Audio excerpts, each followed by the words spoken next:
I'm Hayley Slier in Tel Aviv, and I'll be taking a look at the growing relationship between Israel and South Korea. Israel is a leading powerhouse for innovation in medical devices, pharmaceuticals, green technology and robotics. Yet, Israelis face some setbacks after the innovation phase.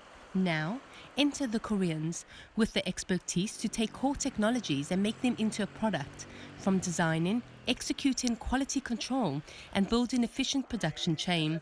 They combine those synergies to complement with each other almost perfectly.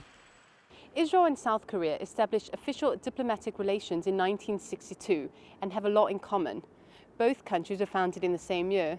Both are allies of the United States, and both face military threats. In the past few years, the business relationship between the countries has been growing steadily.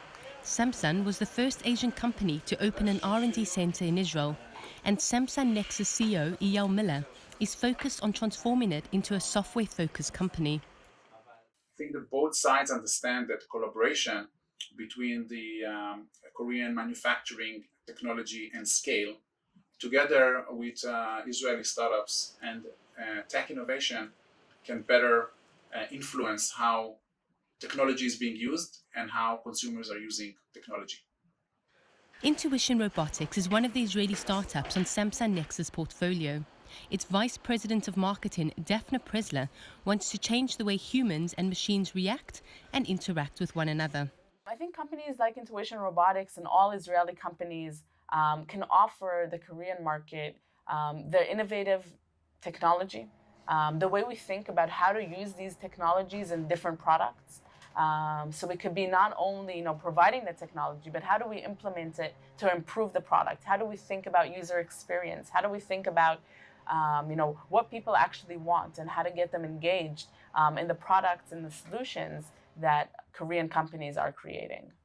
According to university lecturer Dr. Alan Levkovitz, the growing competition between companies from South Korea, China and Japan in searching for new technologies is turning Israel into the new technological battlefield.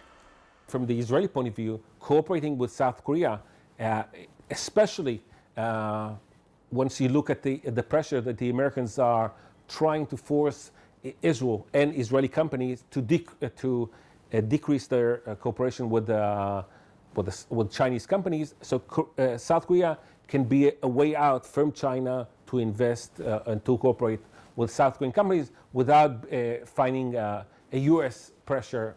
The growing relationship between South Korea and Israel is also boosting the tourism sector. Last year, the number of Koreans visiting Israel jumped 20%, helped in part by more flights between the two countries. Eyal Mamu, the CEO of Koizra, a consulting firm, sees the benefits of their businesses working together. When we speak with Korean companies, we always hear that they are looking for new technologies, they're looking for a solution for a problem, and they're looking for cooperation in a way that Israel will bring some added value to their current production or to the current products. So they see Israel as, I would say, as a place where they can find solution, where they can find innovation. While South Korea is not among the countries doing the most trade with Israel, this economic partnership is expected to grow exceptionally. And the eventual signing of the free trade deal will help immensely towards their cause. Hayley Slier, CNA, Tel Aviv.